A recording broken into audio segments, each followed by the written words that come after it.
남편의 외도를 이유로 이혼을 결심하고 저희와 함께 진행을 했던 사안입니다. 사실 남편분이 외도를 처음 한 게 아니래요.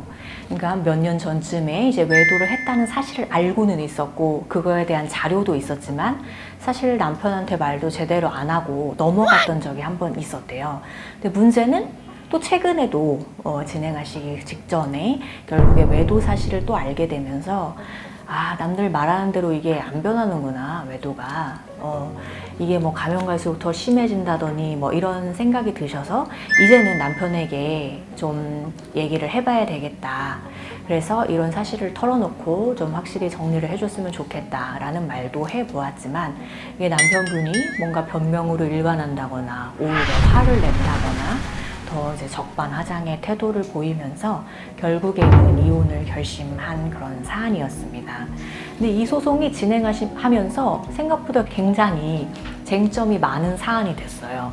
위자료 자체야 당연히 쟁점이고 또한 재산분할 관련해서는 처음에는 우리 의뢰인분이 뭐 한 두 개 정도 이제 이미 소유하고 있는 게 있으셔서 그걸 지키는 쪽으로 갈까도 생각을 했었는데 상대방이 재산분할 관련해서 굉장히 좀 본인의 재산을 축소한다거나 또는 채무를 부풀린다거나 등등 좀 납득하기 어려운 주장을 계속했습니다.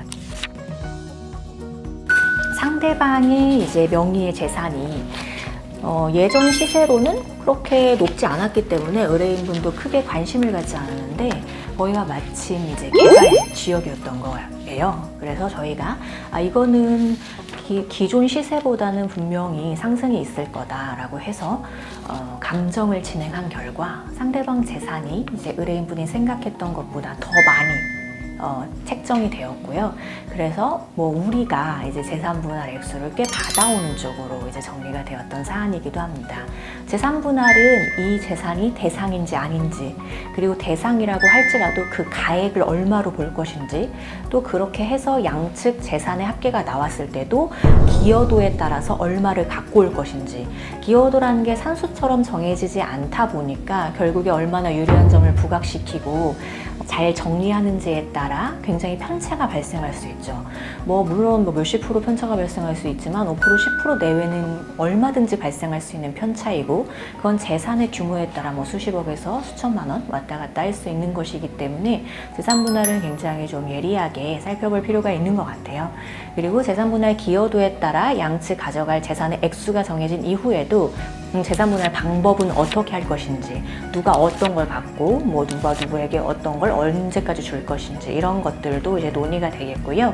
그리고 재산 분할 방법이 다 논의가 된다고 하더라도 그걸 현실적으로 집행하는 것까지 현실적으로 받아야 갖는 거죠. 마무리까지 전반적으로 도와드릴 수 있어야 재산 분할을 제대로 도와드렸다고 할 수 있겠죠. 그리고 의뢰인분이 또 하나의 쟁점이었던 게 상대방이 오랫동안 다니던 회사가 있었는데 가장퇴직을 하셨어요. 양육비를 주고 싶지 않아서 뭐 소득 생활을 하다가 하지 않는 분 또는 뭐 개인 사업을 하시는 분은 굉장히 소득을 축소하는 경우가 있는데 회사에 다니고 있음에도 불구하고 그 회사의 규모나 회사의 뭐 대표 사장과의 관계를 이용해서 가장퇴직을 하시는 사례도 이제 있는 거죠.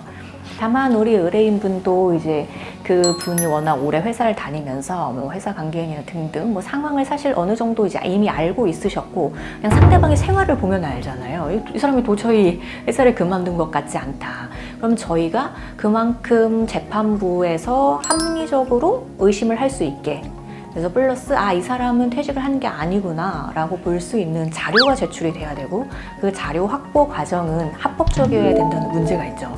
그래서 저희가 뭐 다니는 것 같아요 이런다고 해서 재판부에서 인정해 주지는 않기 때문에 그래서 관련해서 별도의 증거 보전 신청을 해서 이분이 실제 회사에 다니고 있음을 증명하면서 상대방이 소득이 없다면서 주장한 양육비의 액수가 아닌 실제 이 정도의 기존 소득이 있는 걸 기준으로 한 양육비를 인정받아서 1인당 월 120만 원 양육비를 인정받았던 사례입니다.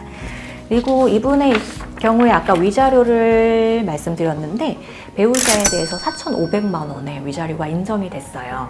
보통 이제 의뢰인분들께서 위자료는 한 3천 정도 청구가 들어가고 3천이 나오면 많이 나오는 것이며 1, 2천이 일반적이며 그 이하도 나온다고 알고 오시는데 그게 사실 맞거든요. 비율적으로 거의 대부분인데 이 상대방은 사실 외도를 지속적으로 해왔던 거 뿐만 아니라 외도 이후의 태도 또는 이 소송에서의 태도 전반적으로 너무 좀 우리 의뢰인의 정신적 고통을 가중시키고 특히나 재판부에게도 가장퇴직을 했다는 그런 거짓 주장을 한 점을 저희가 많이 부각시켰던 점, 이런 태도까지 반영이 되면서 위자료가 표준에 비해 좀 많이 나왔다 이렇게 볼 수가 있겠습니다. 외도를 수차례 하고서도 정말 미안해하지 않는 남편 때문에 이미 마음고생이 심한 의뢰인분이 소송에서의 상대방의 태도로 인해 양육비 걱정, 재산분할 걱정, 위자료 걱정이 끊이지 않던 의뢰인분이 굉장히 만족한 그런 판결을 받아들일 수 있어서 저희도 보람된 그런 사안이었습니다.